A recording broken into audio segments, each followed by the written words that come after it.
Welcome back to my YouTube channel Sachin academy fan club 2। নমস্কার বন্ধু বান্ধবীরা, আপনারা কেমন আছেন?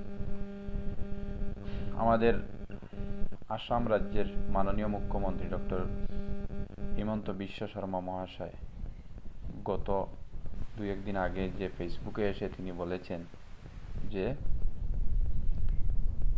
এপ্রিল-মে মাসের মধ্যে ভেরিফিকেশন লিস্টগুলো প্রকাশ পাবে এবং ভেরিফিকেশন কমপ্লিট হবে এবং মেয়ের লাস্টের দিকে বা ফাইনাল মেরিট লিস্ট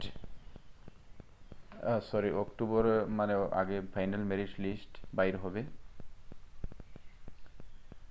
উনার কথা মতো আজকে 18 তারিখ মানে DEEর তরফ থেকে একটি ভেরিফিকেশন লিস্ট প্রকাশ করা হয়েছে। আপনারা দেখতে পারবেন যে এখানে DEE একটি নোটিশ তার ওয়েবসাইটে আপলোড করেছে, যেখানে উল্লেখ আছে যে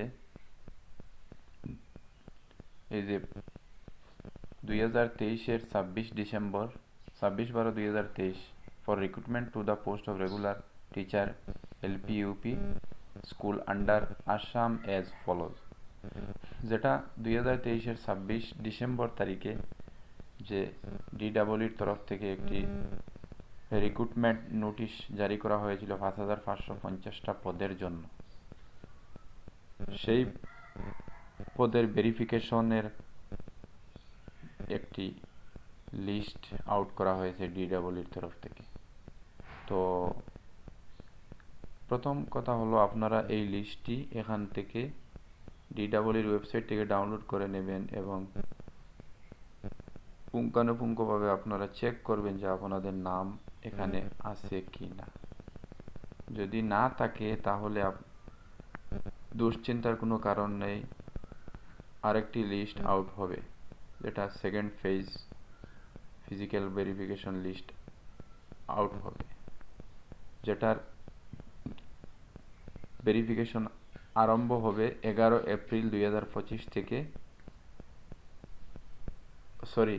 1 এপ্রিল 2025 থেকে 11 এপ্রিল 2025 পর্যন্ত সেকেন্ড ফেজ। প্রথম কথা হলো, এই যে ভেরিফিকেশন এটা স্থান হলো রুহিকা Assam agriculture university international guest house, Khanapara, Guwahati. এই এগ্রিকালচার ইউনিভার্সিটি গুয়াহাটি খানাপাড়া, সেই জায়গায় আপনারা ডকুমেন্টগুলো নিয়ে যেতে হবে যাদের নাম এই লিস্টে আছে। তো এখানে দুইটা ফেজে ভেরিফিকেশন হবে। প্রথম ফেজটা হলো 20 মার্চ থেকে 29 মার্চ। এখানে দেখতে পারবেন আপনারা 20 মার্চ থেকে 29 মার্চ পর্যন্ত প্রথম ভেরিফিকেশন হবে প্রথম ফেজের, এবং দ্বিতীয় ফেজের হবে 1 এপ্রিল থেকে 11 এপ্রিল। এই দুই ফেজে ভেরিফিকেশন প্রসেস কমপ্লিট করবে DEE। তো যদি এই লিস্টে আপনারা ভালো করে দেখবেন আপনাদের নাম আছে কি না, যদি না থাকে তাহলে দুশ্চিন্তার কারণ নেই, সেকেন্ড লিস্ট যেটা আউট হবে সেটা নিশ্চয় থাকবে। তো এর মধ্যে আমি একটি কথা বলছি যে আমরা যারা NIS ক্যান্ডিডেট আছি,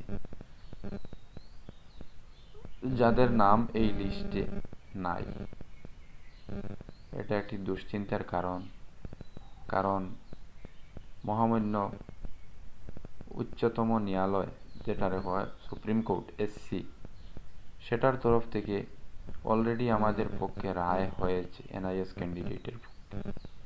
এরপরেও যদি অন্যান্য বিভিন্ন স্টেটগুলা এই রায়কে অগ্রাধিকার দিয়েছে, মহামান্য সুপ্রিম কোর্টের রায়কে NIS এর পক্ষে, যেমন পাঞ্জাব, ঝাড়খণ্ড, মেঘালয়া, এইগুলা সরকার এই রায়কে অগ্রাধিকার দিয়েছে। কিন্তু আমি বুঝতে পারছি না যে DEE এখনো এই SCর রায়কে অগ্রাধিকার দিতে দ্বিধাবোধ করছে। তাই আমি আসাম রাজ্যের ডক্টর হিমন্ত বিশ্ব শর্মা মহাশয়ের কাছে আমি বিনম্র অনুরোধ করছি যেন উনি এনআইএস প্রার্থীদেরকে এই 5,550টা পদের মধ্যে ইনক্লুড করেন এবং ওনাদের যে আশা উমেদ সেটাকে বাস্তবায়িত করে এই কামনা করছি আমাদের মুখ্যমন্ত্রী ডক্টর হিমন্ত বিশ্ব শর্মা স্যারের কাছে। তো আপনারা চেক করে নেবেন কার কার নাম এই লিস্টের মধ্যে আছে। ভালোভাবে যদি না থাকে তাহলে সেকেন্ড লিস্ট যেটা বাইর হবে, এটার ভেরিফিকেশন হবে 1 এপ্রিল থেকে 11 এপ্রিল, সেটার মধ্যে নিশ্চয় থাকবে। ধন্যবাদ প্রিয় ভিউয়ার্স। যদি ফার্স্ট ভিজিট করে থাকেন আমার চ্যানেলটি তাহলে সাবস্ক্রাইব করে পাশের থাকা বেল আইকনটি বাজিয়ে দেবেন, কোনো ইম্পর্টেন্ট নোটিফিকেশন হওয়ার সাথে সাথে আপনারা পাবেন। ধন্যবাদ।